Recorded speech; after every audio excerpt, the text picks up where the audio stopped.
Posez-vous cette question une seule fois.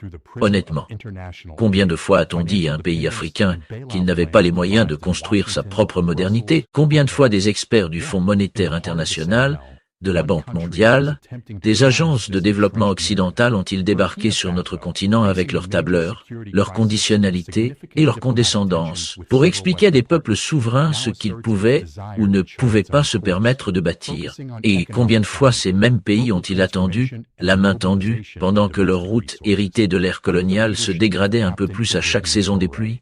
En décembre 2025, le Burkina Faso a décidé de répondre à cette question. Non pas avec un discours, non pas avec un communiqué, mais avec du béton, du bitume et des équipes de construction qui travaillent 24 heures sur 24. Si vous voulez suivre de près cette transformation silencieuse mais profonde du Sahel, abonnez-vous à cette chaîne maintenant et activez la cloche de notification.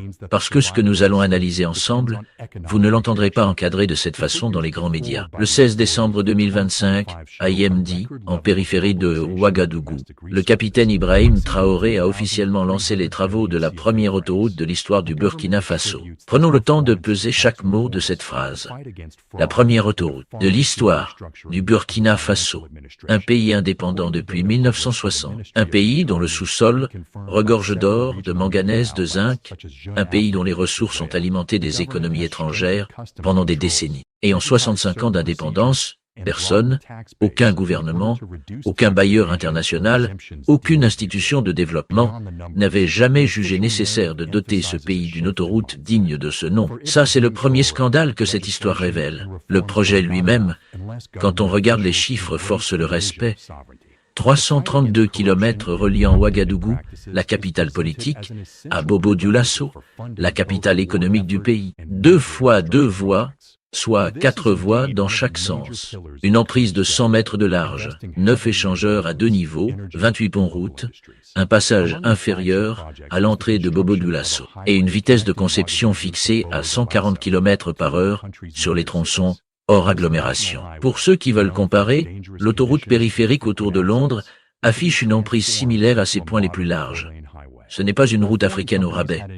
C'est une infrastructure pensée aux standards internationaux des grandes autoroutes. Et maintenant, la donnée qui rend cette histoire véritablement extraordinaire. Le Burkina Faso la finance lui-même, entièrement. Au moins 200 milliards de francs CFA, soit environ 357 millions de dollars, ont été inscrits dans le budget national 2026 pour ce chantier. Pas un prêt du FMI avec ses conditions d'austérité. Pas un financement de la Banque mondiale avec ses clauses de gouvernance. Pas une dette chinoise à rembourser sur 30 ans avec intérêt. Des ressources nationales, des recettes internes, la richesse que le Burkina Faso génère sur son propre sol, réinjectée dans son propre territoire. Ibrahim Traoré l'a dit sans détour lors du lancement.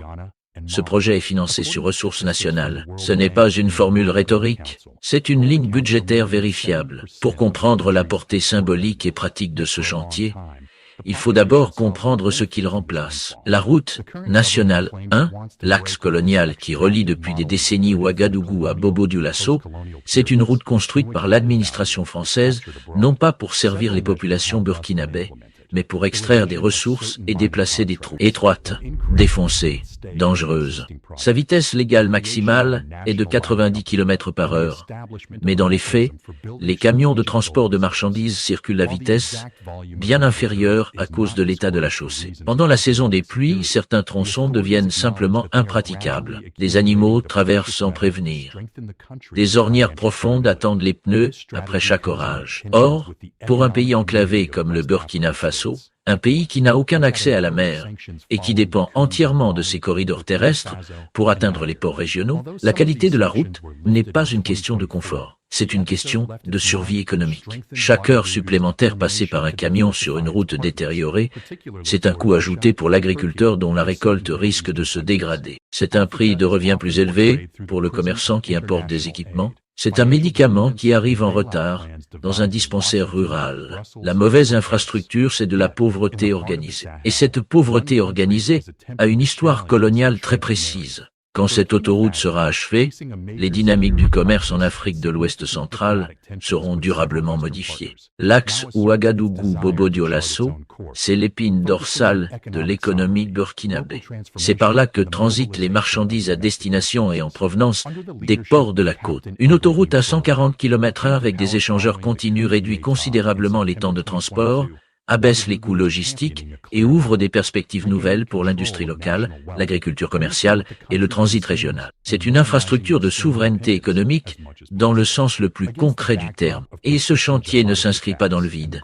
Il est la première colonne d'un programme bien plus ambitieux que le gouvernement de Ouagadougou a baptisé l'initiative Faso Maébé, un plan de modernisation nationale. Lors du lancement de l'autoroute, Ibrahim Traoré a formulé un objectif que presque aucun média international n'a jugé bon de relayer. Relier toutes les capitales régionales du Burkina Faso par des autoroutes, pas seulement les 2 plus grandes villes, tout le territoire national, toutes les régions. La concrétisation de cette vision a déjà commencé.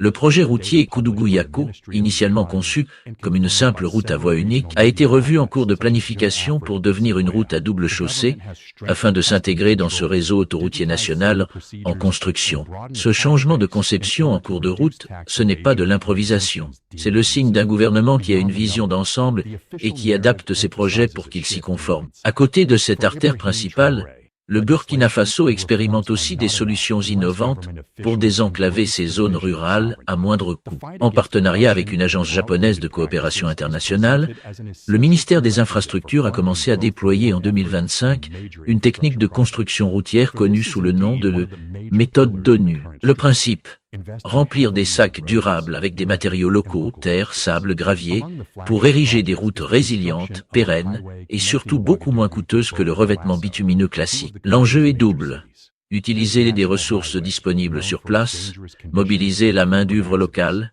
et réduire drastiquement la dépendance aux intrants importés. Pendant que l'autoroute connecte les grandes villes entre elles, la méthode d'ONU étend le réseau là où les camions de chantier conventionnels ne peuvent pas encore aller. 2 outils, un seul objectif: connecter le Burkina Faso à lui-même. Et derrière tout cela, il y a un plan de développement national de 64 milliards de dollars, lancé en mars 2026, couvrant 5 ans et embrassant l'ensemble des secteurs de l'économie burkinabé, de l'agriculture à l'exploitation minière, de l'éducation à la santé, de l'eau aux infrastructures de transport. L'autoroute n'est pas un geste isolé, elle est un maillon d'une chaîne souveraine en construction. En 2025, selon les données officielles confirmées par des organes de presse africains indépendants, le Burkina Faso a atteint l'autosuffisance alimentaire et projeté une récolte céréalière record pour la campagne 2025-2026, avec 7,14 millions de tonnes, soit une progression de près de 18% par rapport à l'année précédente.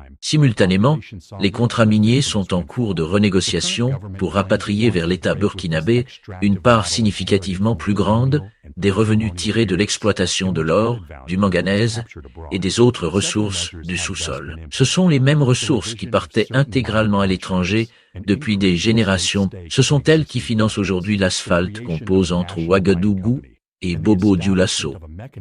Cela dit, une analyse sérieuse ne peut pas se contenter de célébrer sans interroger, et il y a des questions légitimes qui méritent d'être posées franchement. La première est financière.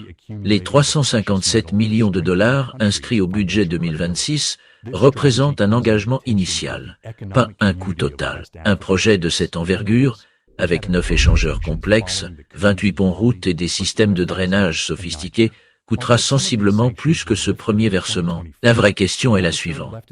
Est-ce que le financement national tiendra sur 2027, 2028 et au-delà? Alors que le pays fait face à des pressions économiques et sécuritaires considérables, la continuité budgétaire est le vrai test de souveraineté financière. La deuxième question est technique. Défricher 232 km sur 332 en 5 semaines, comme le confirmait le ministère des Infrastructures dès le 25 janvier 2026, c'est une performance réelle.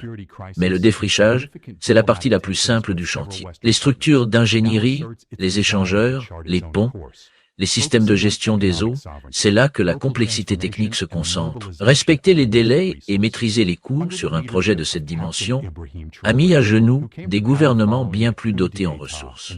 L'exécution reste l'épreuve de vérité. La troisième question est sécuritaire. Le tracé central entre les 2 capitales est relativement protégé. Mais le projet plus large de connecter toutes les capitales régionales implique de construire dans des zones qui restent sous pression djihadiste, notamment dans le nord et l'est du pays. C'est une contrainte réelle, que ni les discours d'inauguration ni l'enthousiasme populaire ne peuvent effacer. Le territoire n'est pas encore pleinement sécurisé, et l'infrastructure doit suivre la reconquête du terrain. Poser ces questions n'est pas une façon de diminuer la portée de l'événement. C'est une façon de le prendre au sérieux, parce que la vérité, c'est que les faits de base ne sont pas contestables. Le chantier a été lancé. Les terres sont défrichées. L'argent est dans le budget. Les équipes tournent en continu. Ce qui s'est passé le 16 décembre 2025 à Yemdi est réel, documenté, et d'une portée symbolique et pratique considérable. Ce que cette histoire nous dit au fond, c'est quelque chose de beaucoup plus profond qu'une inauguration de travaux publics. Pendant 60 ans, le modèle qu'on a imposé à l'Afrique était le suivant: emprunte auprès de nous, accepte nos conditions. Laisse nos experts décider de ce dont tu as besoin, utilise nos entreprises, rembourse avec intérêt. Ce modèle a produit exactement le résultat qu'il était conçu pour produire, une dépendance structurelle des infrastructures au service de l'extraction plutôt que du développement humain et des routes coloniales qui n'ont presque pas changé en un demi-siècle. Ce que le Burkina Faso est en train de dire, avec sa pelle mécanique et son budget national, c'est que ce modèle est révolu, que la souveraineté économique ne se proclame pas, elle se construit.